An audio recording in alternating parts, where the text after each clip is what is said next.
67 সংখ্যক কছাৰী মহল বাৰোৱাৰী উদযাপন সমিতিৰ জৰিয়তে আজি 8 অক্টোবৰত আমি প্ৰথম উদ্বোধনী কাৰ্যসূচী আৰম্ভ কৰিছিলোঁ। আমি প্ৰথম কাৰ্যসূচী হিচাপে লৈছিলোঁ ধৰ্মধ্বজা উত্তোলন। আমাৰ মূল কমিটিৰ সন্মানীয় সভাপতি ডাঙৰে ধৰ্মধ্বজা উত্তোলন কৰে। তাৰ পৰৱৰ্তী পৰ্যায়ত আমি স্মৃতি তৰ্পণ, আমাৰ মুখ্য সভাপতি উদযাপন সমিতিৰ মুখ্য সভাপতি মণিৰাম নাথ ডাঙৰীয়াই স্মৃতি তৰ্পণ কাৰ্যসূচীৰ শুভাৰম্ভ কৰে। তাৰ পিছতে স্থানীয় জ্যেষ্ঠ ব্যক্তিৰ দ্বাৰা আমি বৃক্ষৰোপণৰ কাৰ্যসূচী ৰূপায়ণ কৰোঁ। তাৰপিছত আমাৰ সন্মানীয় ৰঙিয়া সমষ্টিৰ বিধায়ক তথা ভাৰতীয় জনতা পাৰ্টীৰ অসম প্ৰদেশ কমিটিৰ সভাপতি মাননীয় ভৱেশ কলিতা ডাঙৰীয়াই আমাৰ মুখ্য তৰণ উদ্ঘাটন উন্মোচন কৰি আমাক আহি পূজা কমিটিক কৃতাৰ্থ কৰে আৰু পূজাৰ শুভাৰম্ভ কৰে, মানে পূজাৰ সকলো অনুষ্ঠানৰ শুভাৰম্ভ কৰা হয়। গতিকে আমি কছাৰী মহল বাৰোৱাৰী উদযাপন সমিতিৰ তৰফৰ পৰা সমূহ অসমবাসী ৰাইজক শাৰদীয় শুভেচ্ছা জ্ঞাপন কৰিছোঁ আৰু লগতে সমূহ ধৰ্মপ্ৰাণ ৰাইজক আমাৰ এই পূজাস্থলীলৈ আহি আমাক আশীৰ্বাদ দিয়াৰ লগতে দেৱী মাক দৰ্শন কৰাৰ বাবে অনুৰোধ জনাইছোঁ। কিমান বছৰ হ'ল আপোনাৰ পূজা? 67 বছৰ হ'ল, 67 ইয়াৰ্ছ। ভক্তৰ ভিৰ কেনেকুৱা হয়? ভক্তৰ ভিৰ অধিক। আমি অষ্টমী দিয়াৰ দিনা ইয়াত বিশেষকৈ আমি অষ্টমী পূজাৰ দিনাখন ইয়াত ভিৰ দি বাট নাপাবলগীয়া অৱস্থা হয়। গোটেই ৰাস্তাই ঘাটে সকলোতে আপোনাৰ যথেষ্ট মানুহৰ সমাগম হয়। প্ৰায় 10-12 হাজাৰ মানুহ সেইদিনাখন আমি দেখা পাওঁ ইয়াত। ব্যৱস্থা কেনেকুৱা? ইয়াত আমি স্থানীয় স্বেচ্ছাসেৱকৰ দ্বাৰা চাফ চিকুণটো কৰি ৰখা হয়। লগতে আমাৰ মানে পেইড কৰা কিছু কৰ্মীও আছে যিসকলে সেইখিনি চাফ চিকুণৰ চোৱা চিতা কৰে। আমাৰ 5 দিনীয়া কাৰ্যসূচী।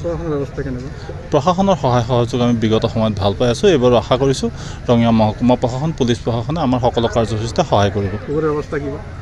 ভোগৰ ব্যৱস্থা আমাৰ সপ্তমী দিনৰ পৰা সম্পূৰ্ণৰূপে একদম মানে দশমীলৈকে আমাৰ ভোগৰ ব্যৱস্থা আছে।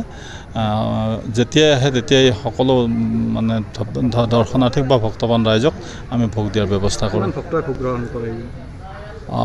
প্ৰত্যেক বছৰে বৃদ্ধি হৈ থাকে। বিগত বৰ্ষত আমাৰ প্ৰায় 10,000 মান ভক্তই ভোগ গ্ৰহণ কৰা এটা আনুমানিক, এইটোতো গণিব নোৱাৰা বস্তু এটা, আনুমানিক হিচাপে 10,000 মান ভক্তই ভোগ গ্ৰহণ কৰা বুলি আমি অনুমান কৰিছোঁ। এইবাৰ তাত অধিক হ'ব বুলি আশা কৰিছোঁ, যদিহে বতৰে বিধি পথালি নিদিয়ে। বিগত কেইদিনত বতৰৰ বিধি পথালি দেখি আমি শংকিত হৈছিলোঁ। এতিয়া আশা কৰিছোঁ দেৱী মাৰ কৃপাত নিশ্চয় আগন্তুক সময়খিনিত বতৰ ভাল হয়। এইটো বাৰোৱাৰী বুলি আপুনি বুজিছে, কছাৰী মহল এটা মৌজা সম্বন্ধিত, এটা মৌজা লৈ পেলাই এটা মৌজা উপৰি চাৰিওফালে মানে আপোনাৰ ইয়াত প্ৰায় 7-8খন গাঁও জড়িত হৈ আছে।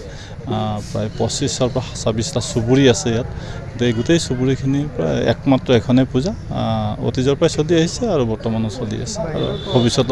আৰু ইয়াত উপৰিও আমাৰ এতিয়া শেহতীয়াভাৱে ডিব্ৰুগড়, শিৱসাগৰ, পাঠশালা বা পাটাচাৰকুছি, গোৰেশ্বৰ, চাংচাৰী, মালাৰা, বেজেৰা, চৌকিগেট ইত্যাদি বিভিন্ন ঠাই, গুৱাহাটীতো যথেষ্ট সংখ্যক আছেই।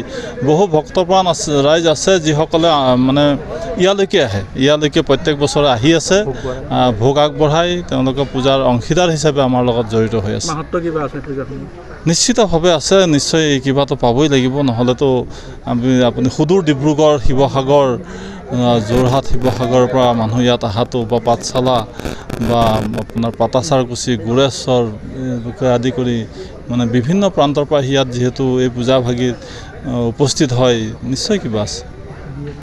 উপ কছাৰী মহল শাৰদীয় দুৰ্গা পূজা উৎসৱ উদযাপন সমিতিৰ আজি আনুষ্ঠানিকভাৱে উৎসৱ উদযাপন সমিতিৰ শ্ৰদ্ধেয় সভাপতি সম্পাদক লগতে স্থায়ী সমিতিৰ সভাপতি সম্পাদক প্ৰমুখ্যে পৰম শ্ৰদ্ধাৰ বিষয়ববীয়া আৰু ভক্তবান ৰাইজৰ উপস্থিতিত মুখ্য তোৰণ ইতিমধ্যে আনুষ্ঠানিকভাৱে যথাবিহিত বৈদিক নিয়মেৰে উদ্বোধন কৰা হ'ল।